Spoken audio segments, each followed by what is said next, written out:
শ্রীমতী রাধারানী আজ ললিতা বিশাখা সখীগণকে সাথে নিয়ে মনের মতো করে সাজসজ্জা করে এসে দাঁড়িয়েছে কোথায় না কেশর কুঞ্জে।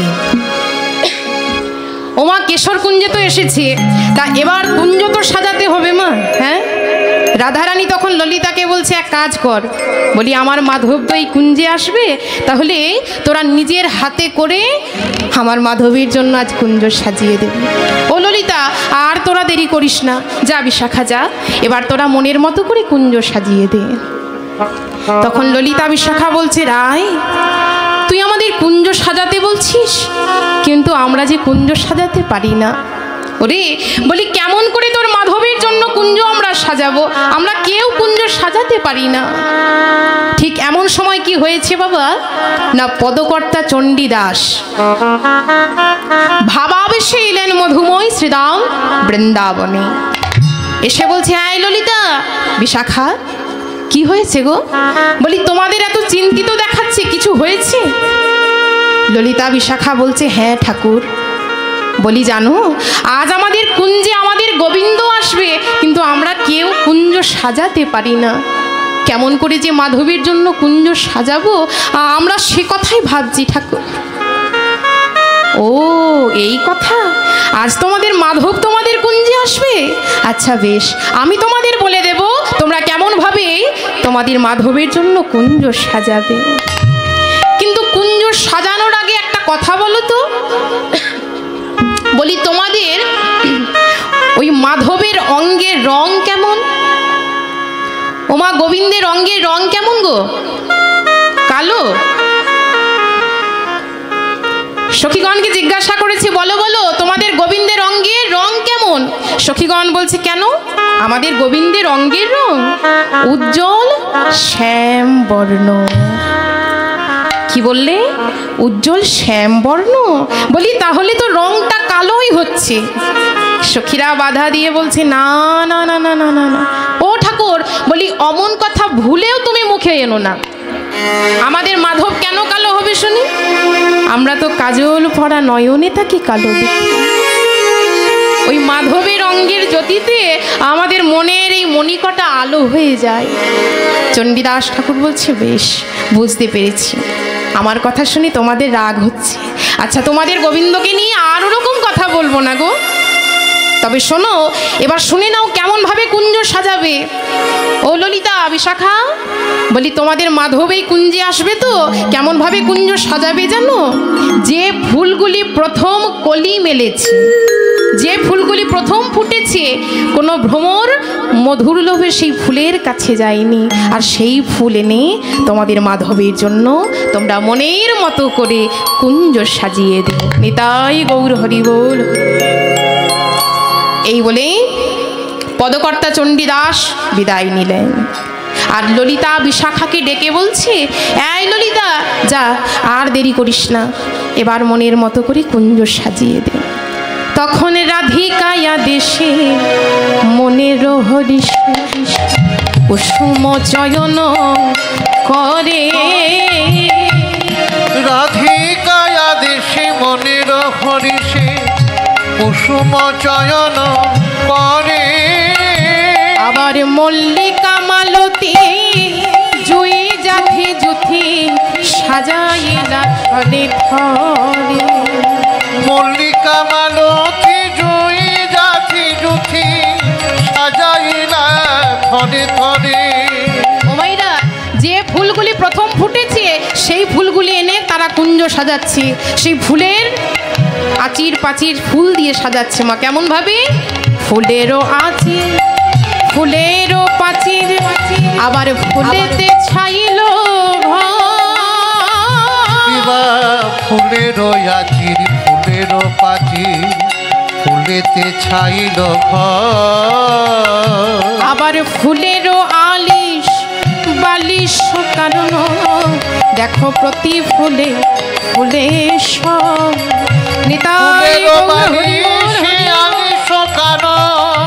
প্রতি ফুলে ফুলে এবং সেবন থেকে ফুল এনেছে, আর সেই ফুল এনে নিজের হাতে তারা সুন্দর করে সাজিয়ে দিয়েছে মাধবের জন্য কুঞ্জ। আহা, গোবিন্দ আসবে বলে কথা মা, কত ভক্তি ভরে কুঞ্জ সাজাচ্ছি, মনের আনন্দে তারা কুঞ্জ সাজিয়ে দিয়েছে। আর রাধারানী কি করেছে দেখুন, রাধারানী আমার অনুরাগের সুতো দিয়ে মালা গেঁথেছে, সেই মালা গোবিন্দের গলে পরাবে বলে। হরি বল। মনের মতো করে কুঞ্জ সাজিয়েছে, মালা গেঁথেছে, ধূপ দিয়েছে, দীপ জ্বালিয়েছে। এরূপ কৃষ্ণ কথা আলাপন করছেন শ্রীমতী রাধারানী। সেই কুঞ্জের মধ্যে বসে আমার গোবিন্দের জন্য অপেক্ষা করছে। কিন্তু গোবিন্দ কোথায় আছে বাবা? নিজ গৃহে, তাই তো? বলরামের সাথে শয়নে আছে আমাদের গোবিন্দ। ও মাইরা, যখন হঠাৎ করে ঘুম ভেঙে গেছে, মনে পড়ে গেছে রাধারানীর কথা। মনে মনে চিন্তা করছি, আমি তো রাধারানীকে কথা দিয়েছি রাধারানীর কুঞ্জে যাব, কিন্তু দাদা তো এখনো ঘুমায়নি। দাদা যদি না ঘুমায় তাহলে তো রাধারানীর কুঞ্জে আমার যাওয়া আজ আর হবে না। তাই স্মরণ নিয়েছে কাকে? লীলার সহায়কারিণী মা যোগমায়ার। যেই না যোগমায়াকে স্মরণ করেছে, যোগমায়া গোবিন্দের কথা শুনে দাদা বলরামের দু নয়নের মধ্যে অবস্থান করেছে। আর যখন দু নয়নে অবস্থান করেছে, সাথে সাথে দাদা বলরাম ঘুমিয়ে পড়েছে। গোবিন্দ দেখছে এই সুযোগে আমায় রাধারানীর কুঞ্জে যেতে হবে। কিন্তু বাবা, গোবিন্দকে রাধারানীর কুঞ্জে যেতে হলে চন্দ্রাবলীর কুঞ্জের দ্বার দিয়ে যে পেরিয়ে যেতে হবে, তাই তো মা? আগে চন্দ্রাবলীর কুঞ্জ, তারপর রাধার কুঞ্জে গোবিন্দের যাওয়া হবে। তা এবার চন্দ্রাবলীর কুঞ্জে যাবে, আহা গো, রাধারানীর কুঞ্জে গোবিন্দ যাবে, কিন্তু চন্দ্রাবলীর কুঞ্জের দ্বার দিয়ে তো পেরিয়ে যেতে হবে। চন্দ্রাবলীও তো আমার গোবিন্দের ভক্ত, তিনিও তো কুঞ্জ সাজিয়ে বসে থাকেন আমার গোবিন্দের জন্য। তাই গোবিন্দ চিন্তা করছি যে আমি রাধারানীর কুঞ্জে যাব কেমন করে? সেই তো চন্দ্রাবলীর কুঞ্জের দ্বার দিয়ে আমায় পেরিয়ে যেতে হবে। তাই গোবিন্দ ওই চরণের নূপুরকে বলছে, নূপুর, এই নূপুর, বলি আমি চলেছি রাধারানীর কুঞ্জে, আমায় যেতে হবে ওই চন্দ্রাবলীর কুঞ্জের দ্বার দিয়ে। বলি ওই চন্দ্রাবলীর কুঞ্জের দ্বারে গিয়ে তুই যেন ভুলেও বেজে উঠিস না। নিতাই গৌর হরি বল। চন্দ্রাবলীর কুঞ্জের দ্বার দিয়ে পেরিয়ে যেতে হবে, তুই যেন ভুলেও বেজে উঠিস না নূপুর। কিন্তু নূপুর মনে মনে চিন্তা করছে যে ভগবানের সাথে ভক্তের মিলনের সুযোগ পেয়েছি, এই সুযোগ কি এত সহজে আমি ছেড়ে দেব? হ্যাঁ ওমা, চরণের নূপুর কি করেছে দেখুন। যখন চন্দ্রাবলীর কুঞ্জের দ্বারে আমার গোবিন্দ এসেছে, তখন রুমঝুম রুমঝুম রুমঝুম করে বেজল সেই চরণের নূপুর। নিতাই গৌর হরি বল। আমার গোবিন্দের সেই চরণের নূপুর বেজে উঠল চন্দ্রাবলীর কুঞ্জের দ্বারে। আর সেই গোবিন্দের নূপুরের ধ্বনি শুনেছে কে না? চন্দ্রাবলীর দাসী পদ্মা। পদ্মাবতী আর থাকতে পারল না, তাড়াতাড়ি করে ডাক দিচ্ছে চন্দ্রাবলীকে, চন্দ্রা, এই চন্দ্রা, এসে দেখে যা। ওরে একবার ভালো করে দেখ, এসে তোর কুঞ্জের দ্বার দিয়ে কে পেরিয়ে যাচ্ছে, এসে দেখে যা চন্দ্রা। চন্দ্রাবলী তাড়াতাড়ি করে কুঞ্জের বাইরে বেরিয়ে এলেন।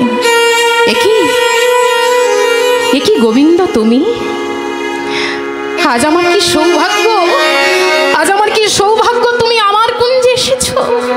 ওগো গোবিন্দ, আমিও তো তোমারই ভক্ত, আমিও তো তোমার জন্য এই কুঞ্জ সাজিয়ে তোমার আশার পথপানে চেয়ে বসে থাকি, কিন্তু তুমি আমার কুঞ্জে আসো। তুমি এই পথ দিয়ে পেরিয়ে যাও, কিন্তু আমার কুঞ্জে তুমি কোনোদিন আসো না বধূ।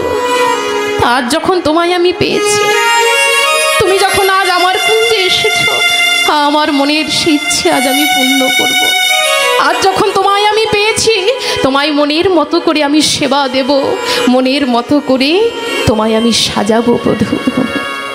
আমি জানি তুমি নীতি নীতি আমার কুঞ্জের পাশ দিয়ে পেরিয়ে যাও, তোমার নূপুরের ধ্বনি আমি শুনতে পাই, কিন্তু কোনোদিন তোমায় ধরতে যে পারি না বধূ। তখন চন্দ্রাবলী করজোরে বলছে, বধূ ওগো এই পথে নীতি করো গতাগতি, নূপুরেরও ধ্বনি শোনে।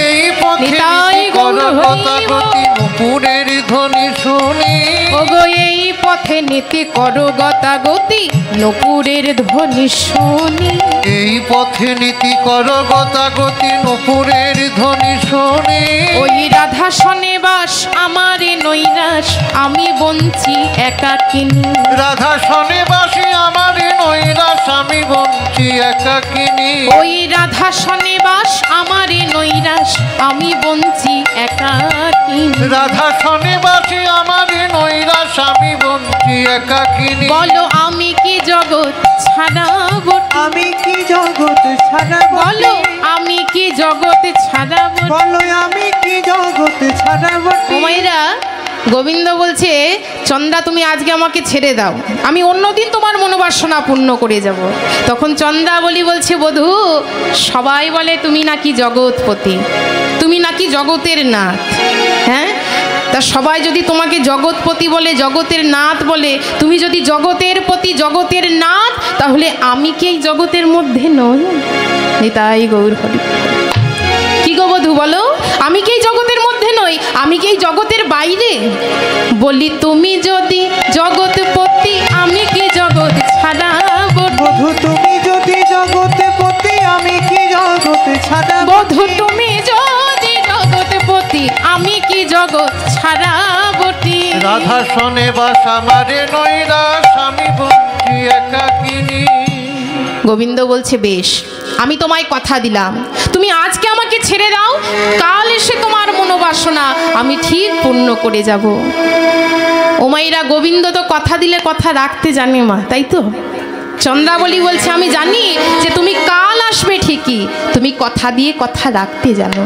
কিন্তু বধূ তোমার সেই কাল আমার কাছে যদি কাল হয়ে দাঁড়ায় নিতাই গৌর হরি বল কি গো বাবা এই নিঃশ্বাসকে বিশ্বাস আছে হ্যাঁ এই নিঃশ্বাসকে কোনো বিশ্বাস নেই মা এই আছি আবার এই নেই কখন যে বন্ধ হয়ে যাবে আমরা কিন্তু কেউ তা জানি না যখন ওপারের ডাক আসে তখন এই সাজানো মায়ার সংসার ছেড়ে সবাইকে আমাদের চলে যেতে হয় যেদিন ভবপাড়ের ডাক আসে সেদিন কেউ কিন্তু সাথে যায় না অথচ দেখুন এই মায়ার দুদিনের সংসারে এসে আমরা বড় অহংকার করে বলি যে আমার ছেলে আমার মেয়ে আমার স্বামী আমার ঘর আমার আমার আমার আমার করতে করতে সারা জীবন আমাদের কেটে যায় কিন্তু আমার শব্দটা কি শেষ জীবনের সাথে যায় বাবা হ্যাঁ যতই আপনার ছেলে আপনাকে ভালোবাসুক মেয়ে আপনাকে ভালোবাসুক কেউ কারোর সাথে যাবে না এই পৃথিবীতে আমরা এসেছি একা যেতে হবে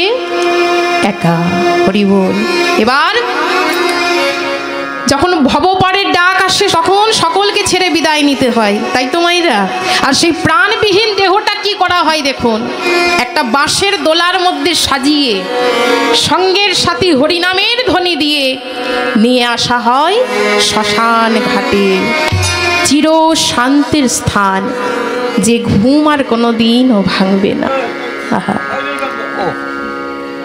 যে ঘুম কোনো দিন আর ভাঙবে না এবার শ্মশান ঘাটে আনার পর কি করা হয় না ক্ষিতি অব তেজ মরুত বোম ক্ষিতি অর্থাৎ মাটি দেহটাকে মাটির মধ্যে নামানো হয় অব অর্থাৎ হলো জল দেহটা মাটির মধ্যে নামিয়ে জলে ভালো করে স্নান করানো হয় ক্ষিতি অব তারপর হলো তেজ ক্ষিতি অব তেজ তেজ মানে তেজ অর্থাৎ হলো আগুন এই দেহটাকে ভালো করে জলে স্নান করিয়ে চিতার মধ্যে সাজিয়ে অগ্নি সংযোগ করা হয় ক্ষিতি অব তেজ মরুত মরুত মানে হলো বাতাস যখন অগ্নি সংযোগ করা হয় অগ্নি সংযোগ করার সাথে সাথে কোথা হতে ছুটতে ছুটতে আসে মরুত মরুত অর্থাৎ বাতাস আর সেই বাতাসে উড়তে উড়তে উড়তে উড়তে বোম অর্থাৎ আকাশ পঞ্চভূতের এই দেহ পঞ্চভূতেই মিলীন হয়ে গেল নিতাই গৌর হরি বল তাহলে এই নিঃশ্বাসকে কোনো বিশ্বাস নেই এই আছি আবার এই নেই কখন যে এই পৃথিবীর ছেড়ে আমরা চলে যাব মা আমরা কিন্তু কেউ তা জানি না হরি বল তাই চন্দ্রাবলী বলছে বধূ আমি জানি তুমি কথা দিলে কথা রাখতে জানো তুমি কাল আসবে ঠিকই, কিন্তু তোমার সেই কাল যদি আমার কাছে কাল হয়ে দাঁড়ায়, তাই বধূ হে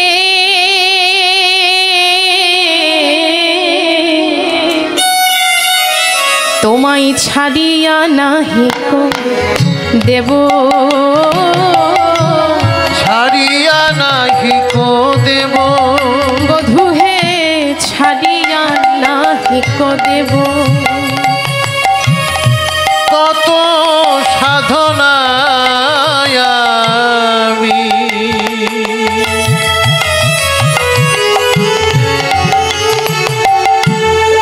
তোমায় পেলাম,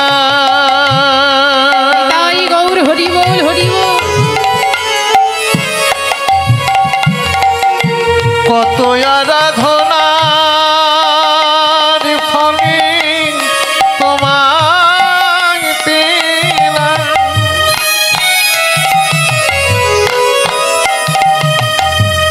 চরণ সেবা করব করব বলে তোমায় ছাড়িয়া নাহি কো দেব। আমার হিয়ারো মাঝারে আমি রাখিব তোমারে, সদাই দেখিতে পাবো, সদাই দেখিতে পাবো, তোমায় সদাই দেখিতে পাবো। আমার হৃদয় কুঞ্জে আমি রেখে দেব, আমার হৃদয়ে কুঞ্জে রেখে দেব।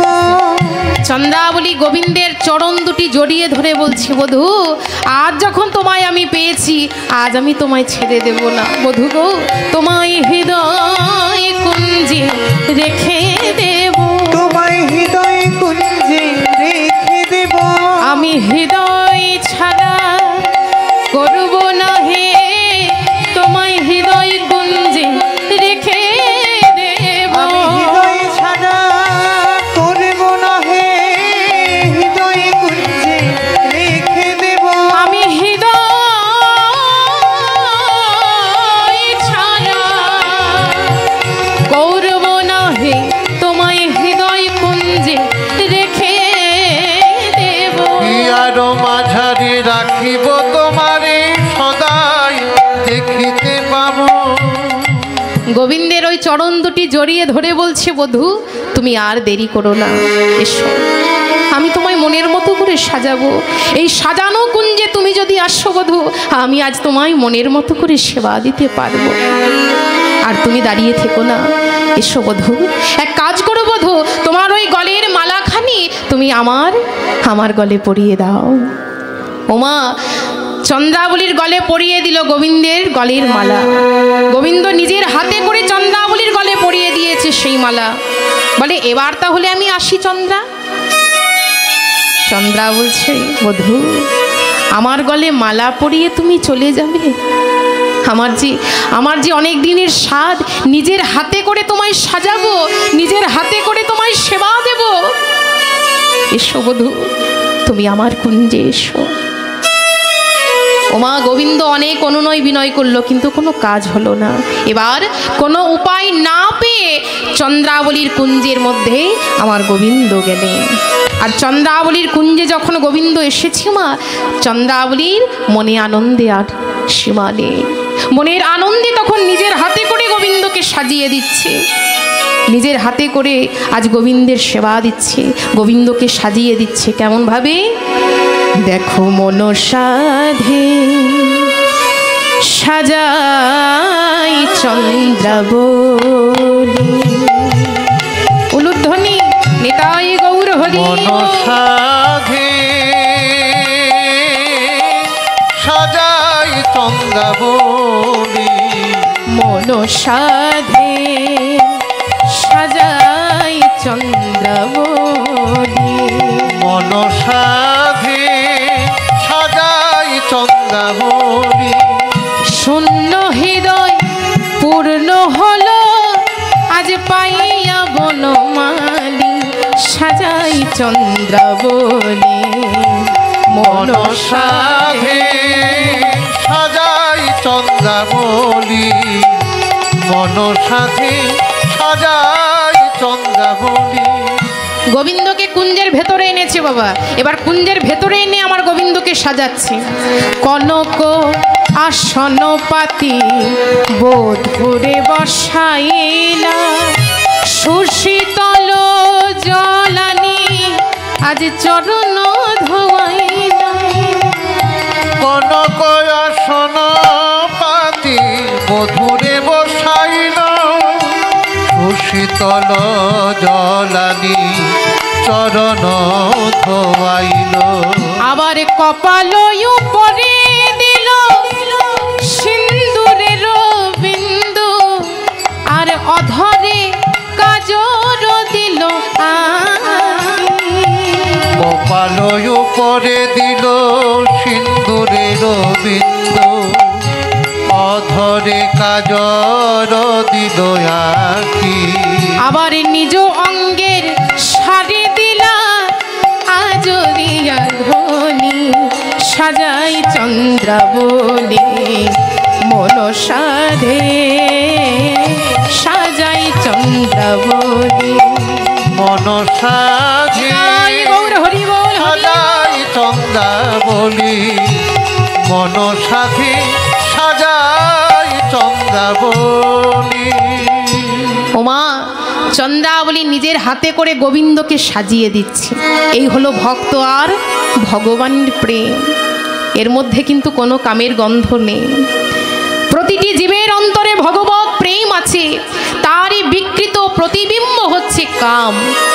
দেখুন, আমরা যদি জীবনের শুরু থেকে ভগবানকে ভালোবাসতে শিখি, আস্তে জীবনের শুরু থেকেই যদি ভগবানকে ভালোবাসতে শিখি মা, তাহলে এই ভগবত প্রেম কোনোদিন কামে পরিণত হয় না। আর ভগবত প্রেম যদি একবার কামে বিকৃত হয়ে যায়, তাকে ফিরিয়ে আনা খুবই কঠিন কাজ। তা সত্ত্বেও কৃষ্ণ ভাবনার অনুশীলন এতই শক্তিশালী, কেউ যদি জীবনের শেষ পর্যায়ে গিয়ে গভীর নিষ্ঠার সঙ্গে কৃষ্ণ ভাবনার অনুশীলন করতে পারে, তাহলে কৃষ্ণ প্রেমও সে ফিরে পায়। নিতাই গৌর হরি বল। ভগবান বলেছেন বাবা, আমা হতে আমার ভক্ত বড়। কোনো ভক্ত যদি অশ্রুসিক্ত নয়নে ভগবানকে ডাকতে পারে, দুফোঁটা নয়নের জল ঝরিয়ে ভগবানকে ডাকতে পারে, সেই ভক্তের ডাকে আমার ভগবান সাড়া দেয় মা। কেননা ভগবান কোনোদিন ভক্তের নয়নের জল যে সহ্য করতে পারে না। ভগবান বলেছেন, যে করে আমার আশ আগে করি তার সর্বনাশ, তবুও যদি না ছাড়ে আশ, আমি হই তার দাসের দাস। হরি বল। দেখো, কোনো ভক্ত যদি ভগবানকে এক মনে ডাকে, ভক্তি চিত্ত মনে ডাকে, প্রতিদিন ভগবানের সেবা দেয়, ভগবানের চরণে মন প্রাণ সঁপে দেয়, ভগবান কিন্তু সেই ভক্তকে বেশি কষ্ট দেয় মা। কিন্তু সেই কষ্ট, সেই দুঃখ যন্ত্রণা পাবার পরেও সেই ভক্ত যদি ভগবানের চরণে আশ্রয় লাভ করে থাকতে পারে, ভগবান সেই ভক্তের কাছে ছুটে আসে। হরি বল। ভগবান কিচ্ছু চাই না মা, শুধু ভক্তি দিয়ে ডাকলেই ভগবানকে পাওয়া যাবে। কিন্তু আমরা হলাম কলির জীব, আমরা যেমনভাবে ভগবানকে ডাকি, এইভাবে ডাকলে কি কোনোদিন পাবো? এমন ভক্ত হলে যে ভগবানকে পাওয়া যাবে না মা। ভক্ত হওয়াও অত সহজ নয়। হরি বল। ভক্ত হতে হলে কি চাই? মনের মধ্যে ভক্তি চাই মা। আপনি যদি মনের মধ্যে ভক্তি রেখে ভগবানের সেবা দেন, ভগবানকে ডাকেন, ভগবান তাতেই সন্তুষ্ট হয়। আর মনের মধ্যে যদি ভক্তিই না থাকে, সারাদিন পুজো করলেও, ভগবানের কাছে পড়ে থাকলেও কোনো লাভ হবে না মা। ভগবান বলেছে, ভক্তি চিত্ত মনে কেউ যদি আমায় ডাকতে পারে, সেই ভক্তের বোঝাও আমি মাথা পেতে নিই। নিতাই গৌর হরি বল। দেখুন, এক ব্রাহ্মণ আর এক ব্রাহ্মণী, ওমাইরা, এই ব্রাহ্মণের ভিক্ষাই ছিল সম্বল। সকাল হলেই তারা ভিক্ষা করতে বেরিয়ে যেত, আর সন্ধ্যা হলেই তারা আবার গৃহের মধ্যে ফিরত। তা ব্রাহ্মণের কোনো সন্তান ছিল না। দেখুন, শুধুমাত্র রাধা গোবিন্দের সেবা করত আর গীতা পাঠ করত, এই ছিল তাদের নিত্যকর্ম। তা একদিন কি হয়েছে না, হঠাৎ করে শুরু হয়েছে ঝড় বৃষ্টি। একদিন দুদিন কোনো মতে বৃষ্টি থামছে না, আর বৃষ্টি না থামাতেও তারা আর বাইরে বেরোতে পারছে না ভিক্ষা করতে। এবার ব্রাহ্মণ তখন রাধা গোবিন্দের চরণ তলে বসে গীতা পাঠ করছে। গীতা খুলে আজ ব্রাহ্মণ গীতা পাঠ করছে। সংসার সাগরং ঘৌরং তত্ত্ব মিচ্ছতি যৌনরং গীতা নবং সমাসাদ্য পারং জাতি সুখে নশ্চ নিতাই গৌর হরি বল। অর্থাৎ এই ঘোর সংসার হতে উদ্ধার হতে হলে আমাদের গীতারূপ নৌকায় আরোহণ করতে হবে। হরি বল। তাই ব্রাহ্মণ সেই গীতা পাঠ করছে আর মনে মনে চিন্তা করছে, মনে মনে বলছে, প্রভু আমি তো প্রতিদিন ভক্তি চিত্তমনে তোমায় ডাকি, আমি তো প্রতিদিন ভক্তি চিত্তমনে তোমার সেবা দিই, আমি তো প্রতিদিন ভক্তি চিত্তমনে গীতা পাঠ করি, তাহলে বলো না ঠাকুর আমার কেন এত কষ্ট, কেন এই ঘোর সংসার হতে আমি উদ্ধার হতে পারছি না প্রভু। এই বলে ব্রাহ্মণ গীতার সেই শ্লোকটি কেটে দিলেন। সেই শ্লোকটি কেটে নিয়ে বৃষ্টির মধ্যেই বেরিয়ে পড়লেন ভিক্ষা করতে। নিতাই গৌর হরি বল হরি বল। আর ওদিকে ব্রাহ্মণী আমার রাধা গোবিন্দের চরণ তলে বসে রাধা গোবিন্দের চরণ দুটি জড়িয়ে ধরে আজ কেঁদে কেঁদে ব্রাহ্মণী বলছে, অন্তর্যামী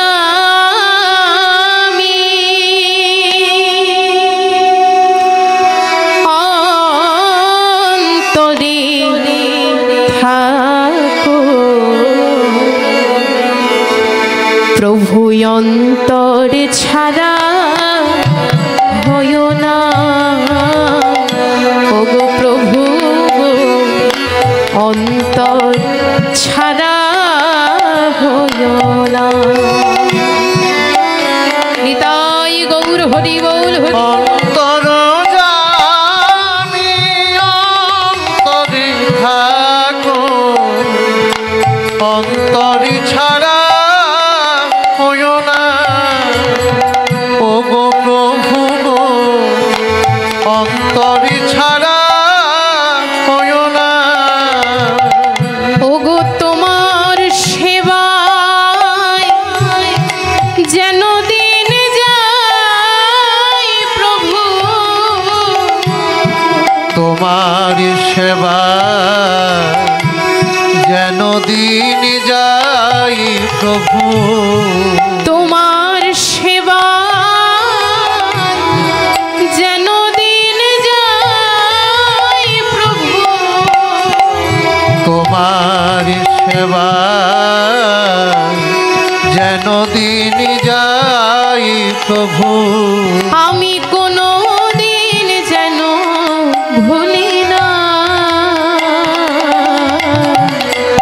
অন্তর জামি অন্তরে থাকো অন্তরে ছাড়া হইও না প্রভু গো অন্তরে ছাড়া হইও না।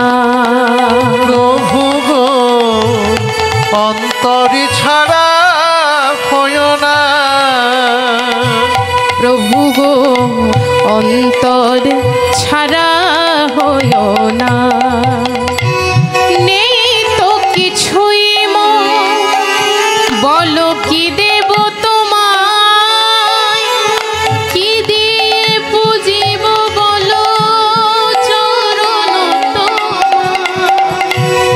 নেই তো কিছু কি দেব তোমায়, কি দিয়ে পুজিব বলো চরণ তোমার। ব্রাহ্মণী রাধা গোবিন্দের চরণ দুটি জড়িয়ে ধরেছে মা, আর কেঁদে কেঁদে বলছে, প্রভু নেই তো কিছুই মন বলো কি দেব তোমায়, কি দিয়ে পুজিব বলো চরণ তোমার।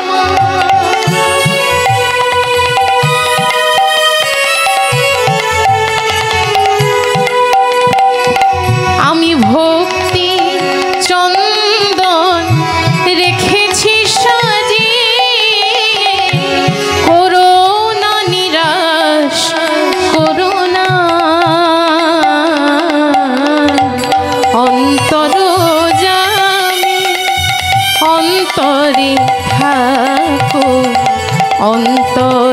ছাড়া হইও না, ও গো প্রভু গো অন্তরে ছাড়া হইও না, ও গো প্রভু গো অন্তরে ছাড়া হইও না। নিতাই গৌর হরি বল হরি বল। রাধা গোবিন্দের চরণতলে ব্রাহ্মণী বসে আছে মা। ঠিক এমন সময় কি হয়েছে দেখুন, ভক্তের কান্না যে ভগবান কোনোদিন সহ্য করতে পারে না বাবা। রাধা গোবিন্দের চরণতলে বসে বসে যখন ব্রাহ্মণী কাঁদছে, এমন সময় দ্বারে এসে ডাক দিচ্ছে দুটি ছেলে, এসে বলছে বাড়িতে কে আছো? ওমা একটু বাইরে বেরিয়ে আসবে। ব্রাহ্মণী তাড়াতাড়ি করে বাইরে বেরিয়েছে, এসে কি দেখছে না দুটো ছেলে দাঁড়িয়ে আছে দাঁড়ে। বলে এ কি রে, তোরা এত ছোট ছোট আর তোদের মাথায় এত ভারী ভারী বোঝা, কি আছে ওতে?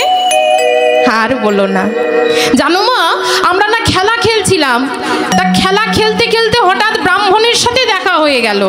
আমাদের বলল এই খাদ্যদ্রব্য বোঝা দুটি তোমার কাছে একটু পৌঁছে দিতে। তা বলো তো মা, এত ভারী ভারী বোঝা আমরা কি বইতে পারি? নাও মা নাও, আর দাঁড়িয়ে থেকো না, এবার এগুলো নামিয়ে নাও দেখি। ব্রাহ্মণী বলছে বেশ, আয় বাবা তোরা ভেতরে এসে একটু বিশ্রাম কর, আমি একটু খাবারের ব্যবস্থা করি তোদের জন্য। ওমা ব্রাহ্মণী সেই ছেলে দুটোকে কুটিরের ভেতরে এনেছে, এবার আসন পেতে দিয়েছেন বসতে, আর আসন পেতে দিয়ে তাদের জন্য ভোজনের ব্যবস্থা করছে, তাদের সেবা করাবে বলে। ঠিক এমন সময় ব্রাহ্মণ দ্বারে এসে ডাক দিচ্ছে, ব্রাহ্মণী, বলি দরজা বন্ধ করে তুমি কি করছো? ব্রাহ্মণী বলে ওই যে তুমি যাদের পাঠিয়েছো তাদেরই একটু সেবার ব্যবস্থা আমি করছি। ব্রাহ্মণ তখন চমকে উঠলেন, আমি পাঠিয়েছি সেবার ব্যবস্থা? এ তুমি কি বলছো? এদিকে ভক্তের ভগবান কি করেছে বাবা, ব্রাহ্মণ গীতার যে শ্লোকটি কেটে দিয়েছিল সেই শ্লোক পুনরায় লিখে দিয়ে অন্তর্ধ্যান হয়েছেন। নিতাই গৌর হরি বল। ব্রাহ্মণী ব্রাহ্মণকে কুটিরের ভেতরে এনেছে, কিন্তু এসে দেখছে কেউ কোথাও নেই। শয্যা পাতা আছে, বাতাসে বইছে চন্দনের গন্ধ, কিন্তু কুটিরের ভেতরে যে কেউ নেই। তখন ব্রাহ্মণ তাড়াতাড়ি করে রাধা গোবিন্দের চরণ তলে বসেছে, আর চরণ তলে বসে গীতা খুলেছে। যেই না গীতা খুলেছে মা, সেই শ্লোক দেখতে পেয়েছে, যে শ্লোক নিজের হাতে করে ব্রাহ্মণ কেটে দিয়েছিল, গীতার মধ্যে সেই শ্লোক আবার পুনরায় লেখা রয়েছে। ব্রাহ্মণ তখন মনে মনে চিন্তা করলেন, প্রভু তুমি এত কৃপাময়, তুমি এত দয়াময় প্রভু, ভক্তের বোঝা তুমি আজ মাথায় করে বয়ে নিয়ে এসেছো। সত্যি প্রভু, তোমার গীতারূপ নৌকায় আরোহণ করে এই সংসার সমুদ্র যে পার হওয়া যায়। নিতাই গৌর হরি বল হরি বল। তখন ব্রাহ্মণ রাধা গোবিন্দের চরণ তলে বসে প্রভুর চরণ দুখানি জড়িয়ে ধরে বলছে, ভগবান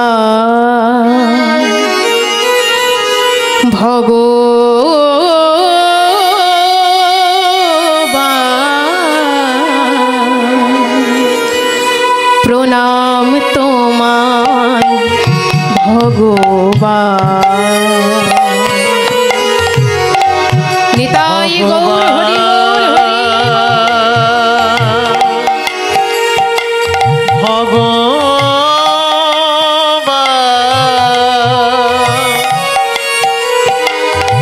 প্রণাম তোমায় ভগবান। ও গো কাঙালের ঠাকুর, প্রভু নামটি তোমার, যারে কেহ না তুমি হও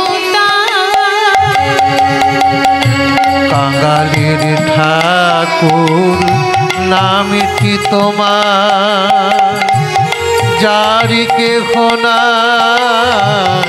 তুমি হও তার। ও গো তোমার চরণ জিলয় শরণ,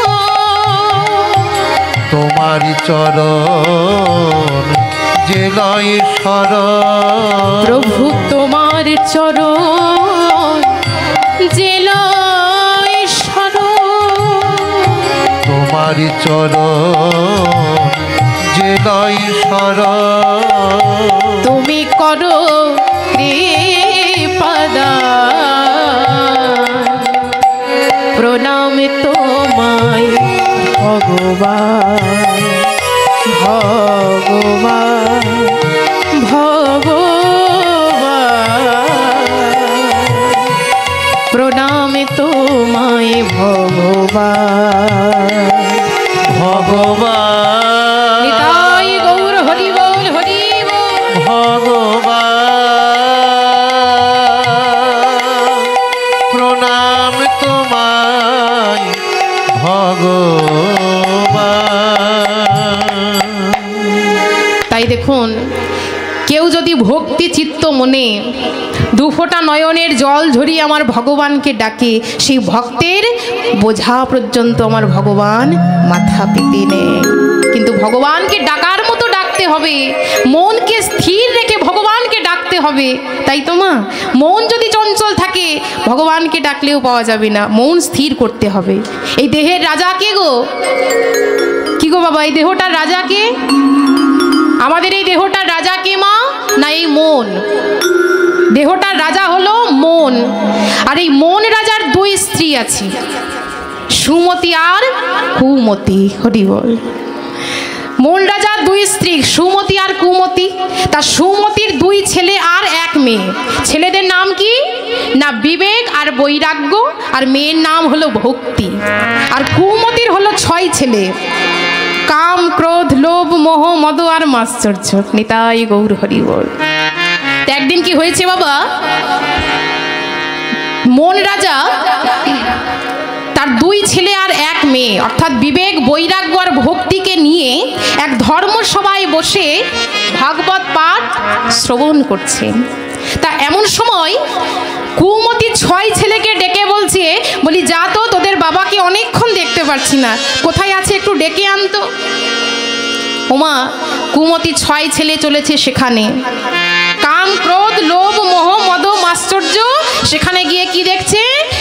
এক ধর্মসভায় বসে মন রাজা বিবেক আর বৈরাগ্যকে সাথে নিয়ে ভক্তিকে কোলের মধ্যে বসিয়ে ভাগবত পাঠ শ্রবণ করছেন। সেই 6 ছেলে কিন্তু ওই স্থান পর্যন্ত পৌঁছাতে পারল না। নিতাই গৌর হরি বল। ফিরে এসেছে মায়ের কাছে, এসে বলছে, কুমতি 6 ছেলেকে যখন দেখতে পেয়েছি মা, ডাক দিয়ে বলছে, হ্যাঁ রে, তোদের বাবার দেখা পেলি? বলে হ্যাঁ মা পেয়েছি, কিন্তু বাবার কাছে যেতে পারলাম না। বলে কেন? কেন যেতে পারলি না? বলে জানো মা, আমাদের বাবা এক ধর্মসভায় বসে বিবেক বৈরাগ্যকে সাথে নিয়ে ভক্তিকে কোলের মধ্যে বসিয়ে ভাগবত পাঠ শ্রবণ করছেন, তাই সে স্থান পর্যন্ত আমরা পৌঁছাতে পারলাম না। হরি বল। তাহলে মা বোঝা গেল, যেখানে বিবেক বৈরাগ্য ভক্তি থাকবে সেখানে 6 ছেলে কোনোদিন প্রবেশ করতে পারবে না। 6 ছেলে কারা? না কাম ক্রোধ লোভ মোহ মদ আর মাশ্চর্য। বিবেক বৈরাগ্য ভক্তি যেখানে থাকবে এই 6 ছেলে সেখানে প্রবেশ করতে পারবে না। নিতাই গৌর হরি বল। দেখবেন মাইরা, নদীর প্রখর স্রোতে ওই ছোট ছোট মাছগুলি কেমন উজানে চলে যায়, যাই তো মা? কিন্তু আচ্ছা দেখুন, সেই স্রোতে যদি একটা হাতি পের হতে চায়, হাতি যদি পার হতে চায়, পারবে মা? সে হাতিকে ছুঁড়ে ফেলে দেবে কোথায়? ঠেলে ফেলে দেবে দূরে, তাই তো? মাছগুলি জলকে আশ্রয় করে থাকে মা, মাছগুলি জলের শরণাগত, হাতি কিন্তু জলের শরণাগত নয়। হাতি ক্ষমতার জোরে পার করতে চাইছে তাকে। তদ্রূপ কেউ যদি ক্ষমতার জোরে ভগবানের কৃপা পেতে চায়, তার দশা ঠিক ওই হাতির মতো হবে। হরি বল। আর কেউ যদি ওই ছোট্ট মাছগুলির মতো আমার ভগবানের চরণে আশ্রয় লাভ করতে পারে, ভগবান সকল বিপদ থেকে সেই ভক্তকে সে রক্ষা করে। নিতাই গৌর হরি বল। তাহলে চলুন, আমরাও যখন সকল কাজ ফেলে এসেছি, সবাই মিলে রাধা গোবিন্দের শ্রী চরণী আমরাও একটু আশ্রয় নেব। সবাই মিলে বাহু তুলে গাইব, প্রভু রাধা কৃষ্ণ প্রাণম যুগল কিশোর। উলুধ্বনি।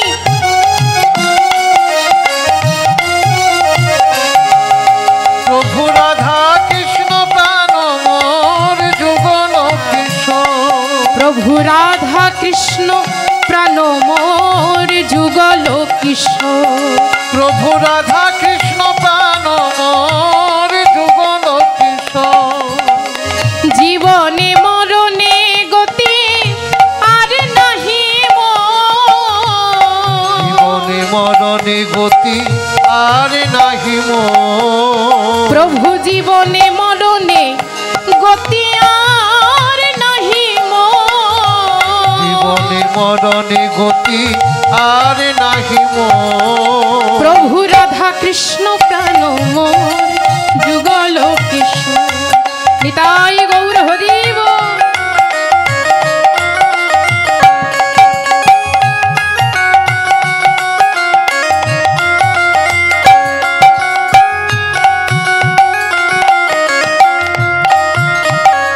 সকলে মিলে একটু করতালি দিয়ে হাত তুলে মালতী ফুলেরও মালা গাঁথি দিব গলে।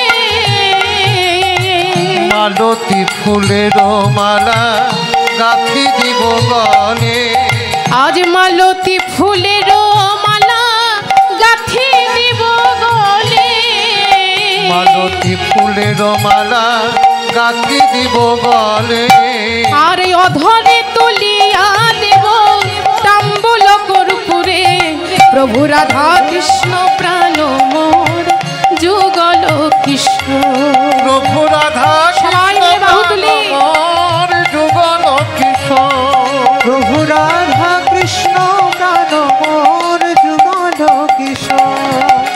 শ্রীকৃষ্ণ চৈতন্য প্রভু দাসের অনুদান। শ্রীকৃষ্ণ চৈতন্য প্রভু দাসের অনুদান। শ্রীকৃষ্ণ চৈতন্য প্রভু দাসের অনুদান। শ্রীকৃষ্ণ চৈতন্য প্রভু দাসের অনুদান। আবার সেবায় অবিলাস মাগে নরোত্তম দাস। রাধা কৃষ্ণ প্রাণ মোর যুগল কিশোর। প্রভু রাধা কৃষ্ণ প্রাণ মোর যুগল কিশোর। ও গো জীবনে মরণে গতি আর নাহি মোর। জীবনে মরণে গতি আর নাহি মোর। জীবনে মরণে গতি আর নাহি মোর। রাধা কৃষ্ণ প্রাণ মোর নিতাই গৌর হরি। প্রভু রাধা কৃষ্ণ প্রাণ মোর যুগল কিশোর। প্রভু রাধা কৃষ্ণ প্রাণ মোর যুগল কিশোর। প্রভু রাধা কৃষ্ণ প্রাণ মোর যুগল কিশোর। নিতাই গৌর হরি হরি বল। তাই মাগো ভক্ত হয়ে ভগবানকে ডাকতে হবে, ভগবানের চরণে আশ্রয় লাভ করতে হবে। তাহলে সকল ভক্তগণকে ভগবান এসে সকল বিপদ থেকে রক্ষা করে যাবে। নিতাই গৌর হরি বল। তাহলে চন্দ্রাবলী গোবিন্দকে পেয়ে মনের মতো করে সাজাচ্ছে, আর ওদিকে রাধারানীও বসে আছে মা গোবিন্দের জন্য। কখন গোবিন্দ তার কুঞ্জে আসবে। এবার সুসজ্জিত কুসুমের শয্যা পুনরায় সাজিয়ে দিয়েছেন। প্রজ্বলিত দীপকে আরও প্রজ্বলিত করে দিলেন। কোথাও শুকনো পাতার ওপর শিশিরের বিন্দু পড়ছে। রাধারানী মনে মনে চিন্তা করছে, ওই বুঝি আমার মাধব এলো। কখনো নিজের ছায়া দেখে নিজেই চমকে উঠল, ভাবছে ওই বুঝি আমার মাধব এলো। কিন্তু মা, মাধব যে রাধারানীর কুঞ্জে আজ আর এলো না। তখন রাধারানী আমার কেঁদে কেঁদে বলছে, ওরে সখী রে,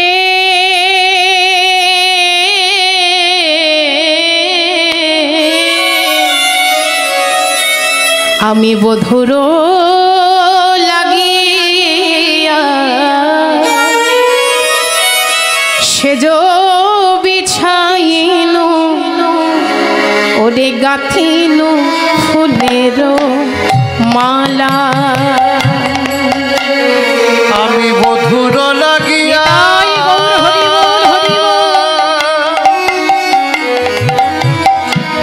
সেজ বিছাইনু গাথিনু ফুলের মালা।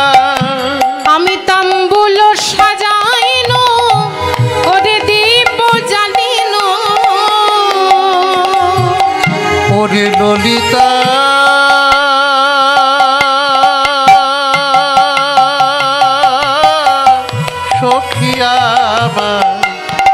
ফুল সাজাইনু দীপ জ্বালিনু আমার মন্দির হইল আলা মন্দির হইনু আলা আমার মন্দির করিনু আলা আমার প্রাণবধূ আজি আসবে বলে আমার প্রাণ বধূ আসবে বলে কত যতন করে আমি কুঞ্জ সাজালাম প্রাণবধূ আসবে বলে। কত যতন করে কুঞ্জ সাজালাম প্রাণ বধূ আসবে বলে কত যতন করে আমি কুঞ্জ সাজালাম প্রাণবধূ আসবে বলে। মন্দির করিনু আলা আমার মন্দির করিনু আলা নিজের হাতে সখীগণ কুঞ্জ সাজিয়ে রেখেছে, রাধারানী অনুরাগের সুতো দিয়ে মালা গেঁথে রেখেছে। মা ভাবছে গোবিন্দ এলে গোবিন্দের গলে সেই মালা পরাবে, কিন্তু গোবিন্দ যে আমার রাধারানীর কুঞ্জে আজ আর এলো না। তখন রাধারানী কেঁদে কেঁদে বলছে, সখী যা, যে কুঞ্জ তোরা নিজের হাতে সাজিয়েছিস সেই কুঞ্জ যমুনার জলে ভাসিয়ে দিয়ে আয়। আর দেরি করিস না ললিতা, যা বিশাখা যা, ওই যমুনায় গিয়ে সেই কুঞ্জ ভাসিয়ে দিয়ে আয়। তাই রাধারানীর কথা মতো ললিতা বিশাখা সখীগণ মিলে সেই কুঞ্জ ভাসিয়ে দিয়েছে মা যমুনার জলে। আর যমুনার জলে কুঞ্জ ভাসিয়ে দিয়ে রাধারানীর সম্মুখে সে দাঁড়িয়েছে, বলে রায় এতবার করে তোকে বললাম ওই কালার বাসি তুই শুনিস না, ওর সাথে তুই প্রেম করিস না, ও হলো কুল নাশাবাসী, কিন্তু আমাদের কথা তখন শুনলি না। এখন আমরা কি করব বল? রাধারানী বলছে, বলে দে না সখী,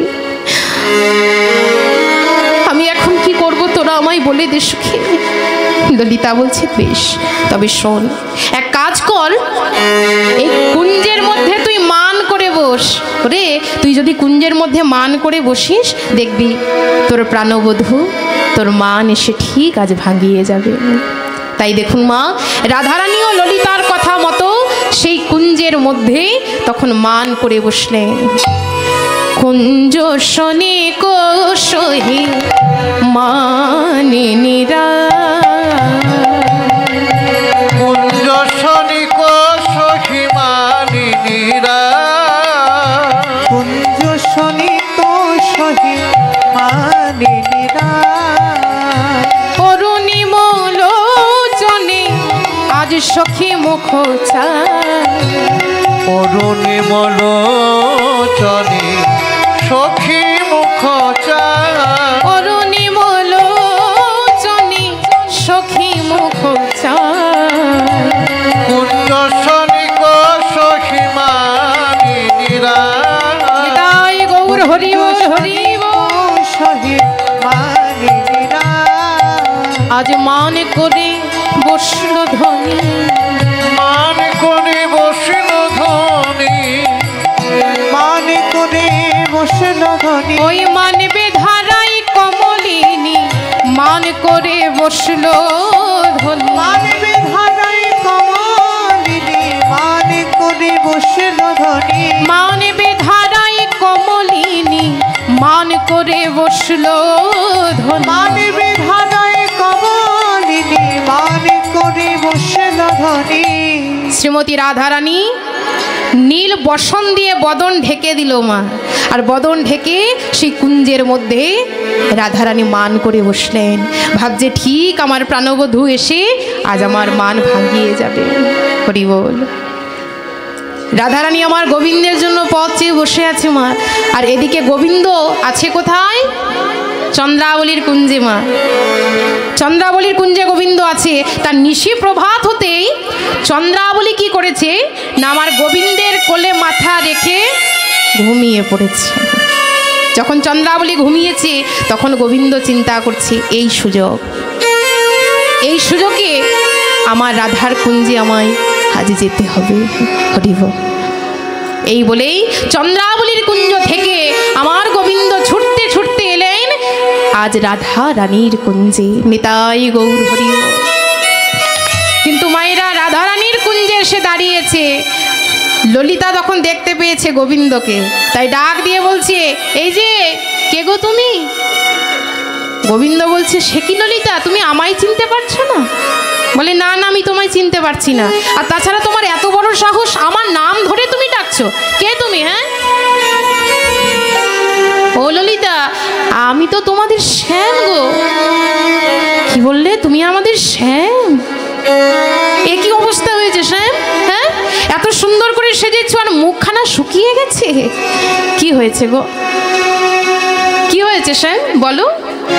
বলে, শোনো শোনো, কাল সারা রাত্রি তোমাদের রাধারানীর কথা চিন্তা করেছি, তোমাদের রায়ধনির কথা চিন্তা করেছি, আর রায়ধনির কথা চিন্তা করতে করতে আমার এই অবস্থা হয়েছে। বলে, ও তাই বুঝি? তা হবে না কেন, আমাদের রাধারানীকে তো কম ভালোবাসো না তুমি? এবার দেখুন মা, চন্দ্রাবলী যখন গোবিন্দকে সাজিয়েছিল তখন গোবিন্দের কপালে কি দিয়েছিল গো?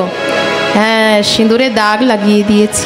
সেই সিঁদুরের দাগ যখন ললিতা দেখতে পেয়েছে আর গোবিন্দে দেখাই নেই। নিতাই গৌর হরি বল।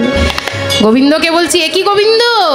বলি, তোমার কপালে কিসের দাগ? হ্যাঁ, গোবিন্দের মুখপানে ভালো করে চেয়েছে। বলে, তোমার কপালে কিসের দাগ গো ওটা? গোবিন্দ বলছি, দাগের কথা বলছো? বলে, হ্যাঁ, ওই দাগের কথা বলছি। সিন্দুর কাহে অলকা পুরি চন্দন কাহা গেল, সিন্দুর কাহে অলকা পুরি চন্দন কাহা গেল, সিন্দুর কাহে অলকা পুরি চন্দন কাহা গেল, সিন্দুর কাহে অলকা পুরি চন্দন কাহা গেল। আবার গিরি গোবর্ধনে দেখো, গিরি গোবর্ধনে গৌরী কোষেবি প্রসাদী সিন্দুর লেহ। নিতাই গৌর হরি বল। সিন্দুর লেহ, গিরি গোবর্ধনে গৌরী কোষেবি প্রসাদী সিন্দুর লেহ। এই সিঁদুরের দাগ কোথায় লাগিয়ে এসেছো গো? হ্যাঁ, ও শ্যাম, বলো বলো, সিঁদুরের দাগ কোথায় লাগিয়ে এসেছো? ও মাইরা, তখন গোবিন্দ বলছে, শুনবে? বলে, হ্যাঁ বলো, কোথায় লাগিয়েছো? তবে শোনো ললিতা, আমি গিরি গোবর্ধনে গিয়েছিলাম গৌরী পূজা করতে, আর সেই প্রসাদী সিঁদুর ওরা আমার কপালে লাগিয়ে দিয়েছে। বলে, তাই বুঝি? বলে, হ্যাঁ।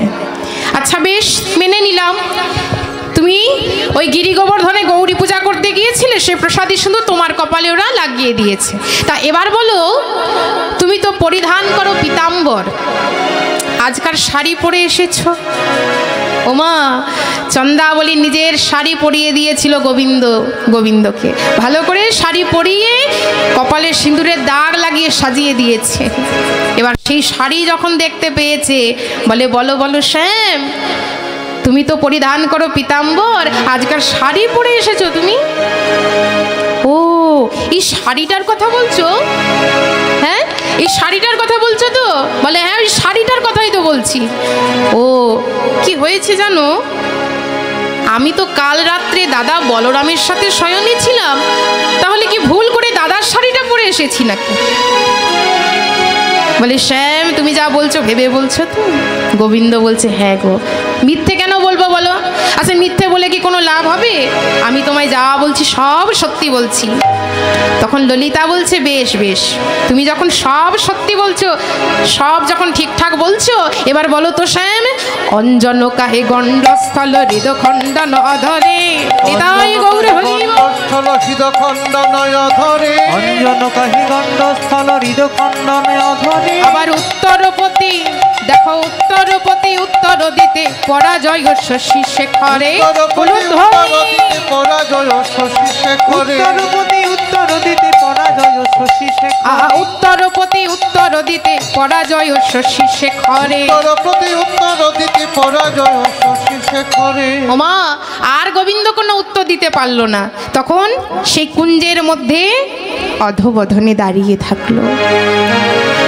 ললিতাকে বলছে, ললিতা, কোথায় আমার রায়?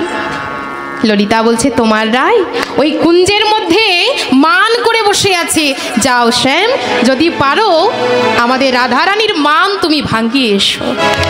তাই গোবিন্দ আমার চলেছে শ্রীমতী রাধা রানীর কাছে। গিয়ে কি দেখছে, নীল বসন দিয়ে বদন খানি ঢেকে আমাদের রাধারানী বসে আছে। আর গোবিন্দ আমার রাধারানীর মান ভাগাচ্ছে মা, কেমন ভাবে? করজোরে রাধারানীকে বলছি, ওগো রাধে, ওগো প্রেমময়ী, তুমি একবার চেয়ে দেখো, তুমি একবার চেয়ে দেখো রাধে, আমি তোমার কাছে এসেছি। ওগো রাধে, তুমি আমার সাগর সেচা মানি, তুমি আমার সারা অঙ্গে জড়িয়ে আছো। জানো, কোনো ভক্ত যদি রাস শব্দ উচ্চারণ করে, আমি সেই ভক্তের পেছনে এসে দাঁড়াই, কখন যে সে ধা শব্দ উচ্চারণ করবে। নিতাই গৌর হরি বল। ওগো রাধে, অমন করে তুমি মুখ ঢেকে থেকো না রাধে, এবার তুমি চেয়ে দেখো, আমি তোমার কাছে এসেছি। তোমার কাছে বড় অপরাধী রাধে, কথা দিয়ে কথা আমি রাখতে পারিনি, আর সেই যন্ত্রণায় দগ্ধ করছে তোমার ওই হৃদয়। তখন গোবিন্দ আমার বলছে, বদসি যদি কিঞ্চিদপি দন্তরুচি কৌমুদী, বদসি যদি কিঞ্চিদপি দন্তরুচি কৌমুদী, হরতি দর তিমির মতি ঘৌরং ওগো রাধে, হরতি দর তিমির মতি ঘৌরং রাধে, হরতি দর তিমির মতি ঘৌরং ওগো রাধে, হরতি দর তিমির মতি ঘৌরং রাধে, তুমি আমার অঙ্গের ভূষণ। রাধে তুমি আমার অঙ্গের ভূষণ। ওমা, কত সুন্দর কথা। গোবিন্দ করজোড়ে বলছি, রাধে আমার অঙ্গের ভূষণ তুমি, সারা অঙ্গে তুমি জড়িয়ে আছো, অমন করে চেয়ে থেকো না তুমি, তুমি আমার অঙ্গের ভূষণ। রাধে তুমি আমার অঙ্গের ভূষণ। রাধে তুমি আমার প্রাণাধিকা, তুমি আমার অঙ্গের ভূষণ। তুমি আমার নিতাই গৌর হরি। তুমি আমার অঙ্গের ভূষণ। সরগর লখণ্ডনং মম শিরসি মণ্ডন, সরগর লখণ্ডন নম শিরসি মণ্ডন, আদেহি পদ পল্লব মোদারং ওগো রাধে, দেখি পদ পল্লব মুদার, সরগর লখণ্ডনং মম শিরসি মণ্ডন। ভক্ত কবি জয়দেব গোস্বামী লিখলেন, কি লিখলেন বাবা? না, সরগরল খণ্ডনং মম শিরসি মণ্ডনং। এর পরে শ্লোক আর লিখতে পারল না। হরি বল। পুঁথি বন্ধ রেখে চলে গেল স্নান করতে, কিন্তু ভগবান মনে মনে চিন্তা করছে, ওগো জয়দেব, তুমি পরের অংশ পূর্ণ করতে লজ্জাবোধ করছো। তাই মাগো, ভগবান কি করেছে দেখুন, জয়দেবের রূপ ধারণ করে এসে দাঁড়ালো জয়দেবের কুটিরে। দাঁড়িয়ে এসে ডাক দিচ্ছে, পদ্মা, পদ্মা। পদ্মাবতী তাড়াতাড়ি করে বাইরে বেরিয়েছে, বলে, এ কি স্বামী, তুমি তো এইমাত্র স্নানে গেলে, এত তাড়াতাড়ি করে আমার ফিরে এলে? বলে, জানো পদ্মা, যেতে যেতে আমার একটা অসম্পূর্ণ শ্লোক মনে পড়ে গেল, ভাবলাম যদি আমি ভুলে যাই, তার জন্য আবার আমি তাড়াতাড়ি করে ফিরে এলাম। তাই ভক্তের ভগবান নিজ হস্তে সেই অসম্পূর্ণ শ্লোক পূর্ণ করে দিলেন। দেহি পদ পল্লব মোদারম, নিতাই গৌর হরি বল, হরি বল। ওমা, সেই শ্লোক পূর্ণ করে দিলেন। সেই শ্লোক পূর্ণ করার পরে পদ্মাবতীকে ডেকে বলছে, পদ্মা, এক কাজ করো, এবার তুমি আমার সেবার একটু ব্যবস্থা করো দেখি পদ্মা। পদ্মাবতী বলছে, স্বামী, বলি, এখনো যে আমাদের রাধা মাধবের সেবা হয়নি, তুমি ভোজন করবে স্বামী? বলে, পদ্মা, মনে করো আমি তোমার রাধা মাধব। এই বলে পদ্মাবতী কি করেছে, এই না ভক্তরূপী ভগবানকে সেবা করিয়েছে, ভগবানকে নিজের হাতে সেবা দিয়েছে, আর ভগবানকে সেবা করিয়ে শয়ন কক্ষে রেখে নিজে প্রসাদ বদনে দিয়েছে। মা, যেই না সে প্রসাদ বদনে দিয়েছে, দাঁড়িয়ে এসে ডাক দিচ্ছে, জয়দেব, পদ্মা, পদ্মা। এ কি পদ্মা, এখনো আমাদের রাধা মাধবের সেবা হলো না, এখনো আমি ভোজন করলাম না, আর তুমি বসে বসে সেবা করছো? ছি পদ্মা ছি। মা যখন জয়দেবকে পদ্মাবতী দর্শন করেছি মা, পদ্মাবতী তখন অবাক হয়ে গেলেন। এ যে আমার ঘরেও স্বামী, বাইরে ও স্বামী, এ যে আমার ঘরে গৌর হরিব, বাইরে স্বামী, এ যে আমার ঘরে স্বামী, আমার বাইরে স্বামী, এ যে আমার ঘরে স্বামী, বাইরে স্বামী। আমি নারী কিছু ওগো বুঝতে নারী,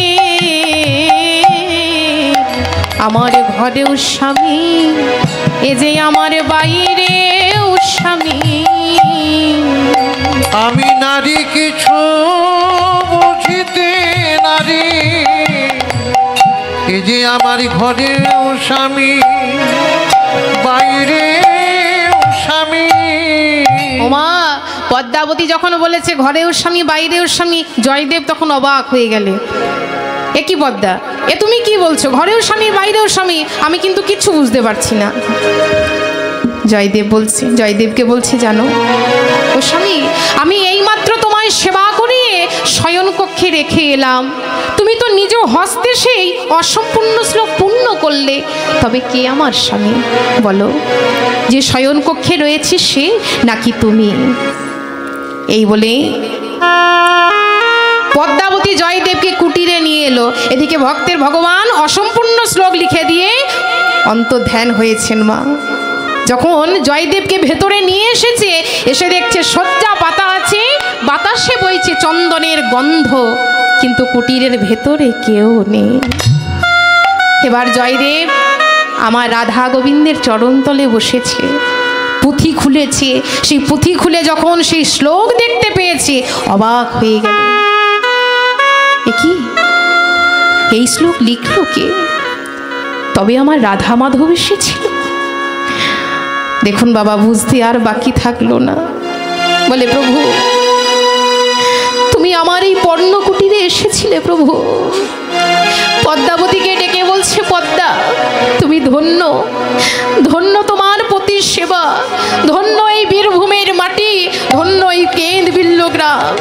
পদ্মা আজ যে রাধা মাধবের দর্শন তুমি পেয়েছ, ওগো পদ্মা, ভগবান ভোজন করলে হয় প্রসাদ, আর ভক্ত যদি ভোজন করে হয় মহাপ্রসাদ। নিতাই গৌর হরি বল হরি বল। বলে পদ্মা ওই